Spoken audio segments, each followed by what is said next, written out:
But first, let's go back to last year. That unbelievable run that you guys went on. What's the one moment or the snapshot you're going to remember from last season? The one moment I remember is that the last shot that went in, and all you remember is us rushing the court and then falling on each other. That's probably the one thing that I'll never forget ever, because that's probably the biggest moment of us becoming totally one team, and that's what I love the most. You got to do that 3 times with him, though. Yeah, we did. We did it a lot, but that the first time was kind of just that bonding moment where it kind of just like everything just clicked, and that's what we really loved about it. You know, there was a time during the Michigan game, Marcus Lee was trending nationally on Twitter. Oh yeah, that we were told that after the game, and I thought that was really cool. I was like, man, that many people was watching the game? And they're trying to figure out who is this guy who's skying everywhere and throwing all these dunks down. I was just very pleased the way I played.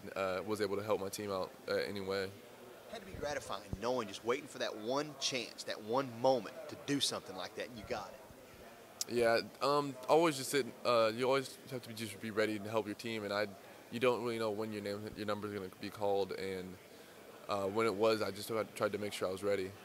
Was it frustrating at times waiting to finally get your chance? I mean, while you're in the game, your mind's in the game. You're cheering your team on. You're just so excited, so you kind of just forget about all of that. I think it was the Michigan coaches, like, we had to look up. We didn't have him in our scouting report. We had to look him up, see who is this guy? It's killing us, because it's like they forgot you were. They couldn't even guard you out there. Yeah, I think that was a good thing that they didn't really know who I was or what I can do. But I guess now they know, and now they'll have to prepare for it. Yeah, you're no secret anymore. I mean, people know who you are now, and they'll know when you come into the game what you're capable of. Yeah, that just make me be able to go so much harder and learn different ways to help my team. The big men on this team, you guys are so deep, and like you all do something different. You can bring something different to the table.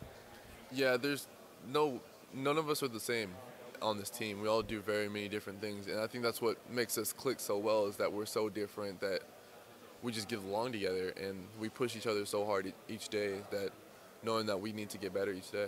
You're battling like crazy in practice, and then you're going out together as brothers after practice.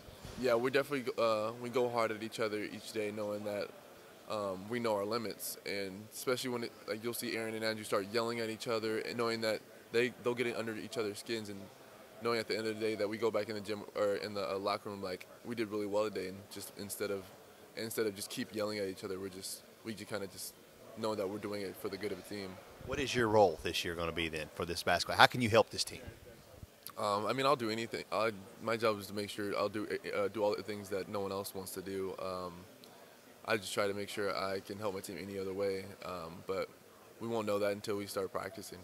How much better are you this year? Or what of your part of your game is better this year? I'm definitely more stronger this year, which makes sure I won't get pushed around as much this year in the post. And that's just one thing I really kind of strived and worked at this summer. Say banging against him. I know. Make you better in the post. Yes, definitely going against Kari all year kind of made me figure out ways to go around bigs and figure out how to guard and play against them. One more before we get to these 10 questions. Talk about the Bahamas experience, and what did you learn about yourself? What did you learn about the team down there? I learned that we're so close. I didn't really expect us to be that close in such a quick time, and we kind of just gelled so easily. What about yourself? Did you learn anything about yourself and all the minutes you got down there? I just kind of got comfortable with with everything I needed to do, and learned how to help my team out as much as possible.